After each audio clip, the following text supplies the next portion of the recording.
Alright folks, welcome back. This is Balatro 101, as in, I literally worked on the game, so I can actually tell you why things are balanced the way they are. Not today though, we can talk about balance in the future. Today I want to focus on more practical things. Let's talk about chips and molt. As a point of reference, gaining 1 molt is about the same as gaining 7.5 chips, or you could say plus 4 molt about the same as plus 30 chips. For example, bonus cards which come from the Hierophant give you 30 chips, molt cards which come from the Empress give you 4 molt. Todd gives you 31 chips, Steven gives you 4 molt. Using this frame of reference, now I can ask things like, which is better, 10 molt or 50 chips? Naively, without any other context, you might say 10 molt is supposed to be 75 chips, which is clearly bigger than 50. 50 chips, just about 7 molt, easily less than 10. And now it makes sense foil cards are more common than holographic cards. Another way to see the same thing, 80 times 4 is 320, but 30 times 14 is 420. Using this 30 times 4 as a reference, and making a note here, how much you gain from any one game piece will always depend on how much you already have. For example, a flush is advertised to be 35 by 4, but you know you get some additional chips from the cards that you play. On average, about 280 points, though a lot of the time you can get closer to 300, so we'll use this 300 as our new point of reference. Whenever we play a flush, Crafty Joker adds 80 chips, and without pulling out a calculator, I can say the end result is about twice as many chips, which is also twice as many points. Actually, 620 to be exact, which you might remember from last time, is only slightly better than just using one planet card. As a quick aside, if we say something gives us 100% more, the new total is 200%, or 2 times as much as we started with. If we say something gives us 2 times more, the new total is 3 times as much. And 50% more is the same as times 1.5.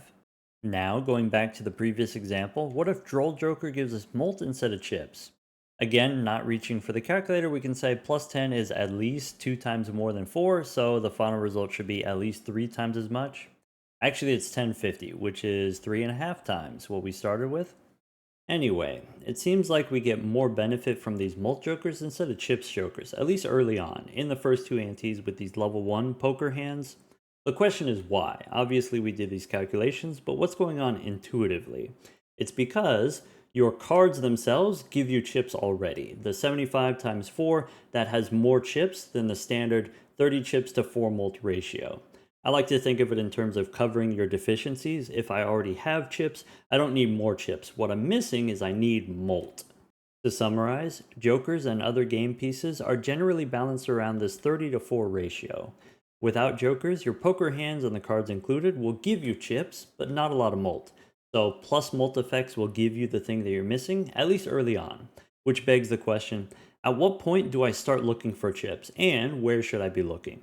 Expanding on the previous example, plus 10 molt got us up to 1,000 points, which was 3.5 times what we started with.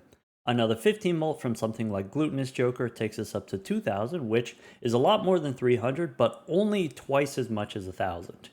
This is what some people might refer to as diminishing returns. This idea, if I add another molt joker, I will get more points, I will get 1,000 more points, but the relative increase is smaller. The percentage increase keeps getting smaller.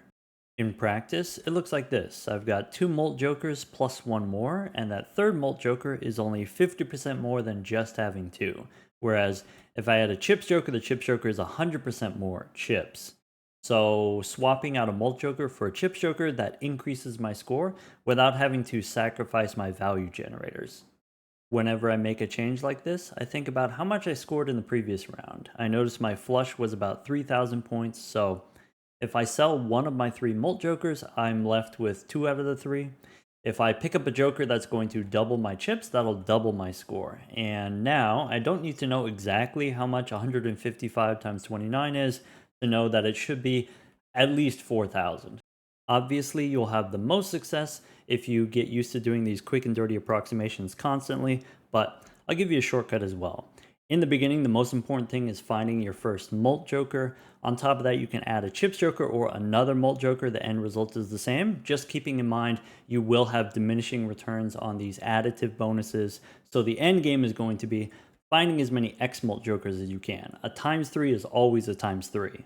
Also, by the way, as someone who has a PhD in mathematics, I will forever say xmult because it's easier for me to say xmult instead of times mult.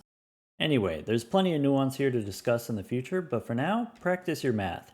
And I don't mean 57 times 29, I mean things like 50% more, a quarter more, 2.5 times. 50% less, a third less, 80% as much. Math is hard, and not everyone has a healthy relationship with mathematics, but as you start to get more serious about winning more, maybe give it a try. Take care, everyone.